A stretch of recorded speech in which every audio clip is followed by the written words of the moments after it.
session. This is page number 8, and we talk about control theory. So control system is a controller system, and sensor is used only for closed loop. So positive feedback signal fed back in phase to reinforce output, so this leads to instability. Negative feedback signal is inverted and leads to stability. So negative feedback is for stability, positive feedback leads to instability. So negative is a good one because it leads to stability.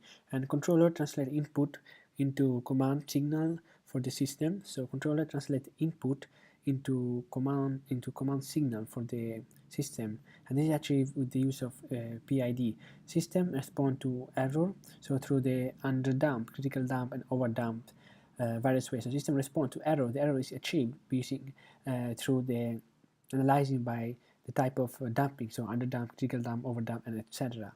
Sensors are crucial because they convert quantity being measured into output signal to compare to the reference. So use sensor to convert what the measure into output signal, and as you compare to the reference one. Transducer is used to convert one form of energy to another. So to convert one form of energy to another through the use of signals, and is proportional to the change in quantity being measured.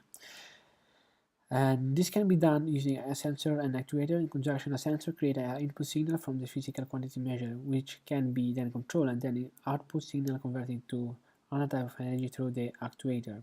A transducer converts energy from one parameter into another, first system to a second system. Example, sensor convert quantity to be measured into electrical signal, input transducer.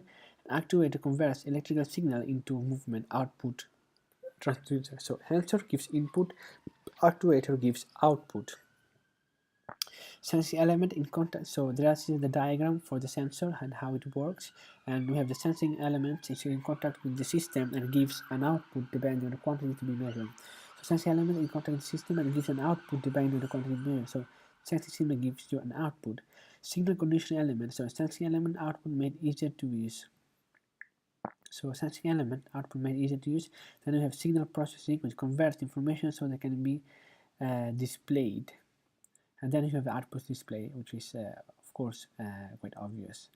Now there are some characteristics of sensor. We can have dynamic characteristic and sensor characteristic. So we have like 4 characteristics of sensor.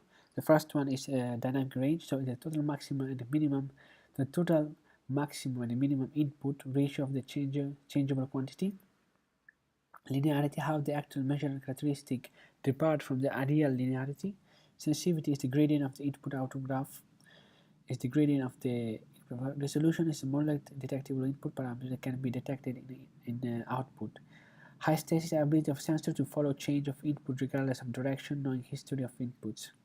So the dynamic characteristics, we have drift is a difference in output when input parameter constant, response time for output after sudden change. High stasis ability of sensor to follow change input regardless of direction, knowing the history of input.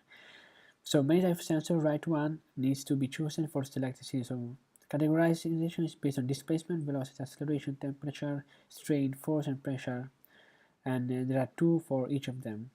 So let's look at the temperature sensor. It's a thermoresistive, RD thermoresistor, and PN junction resistive temperature detector. Virtually all metals are suitable for temperature sensing, especially platinum.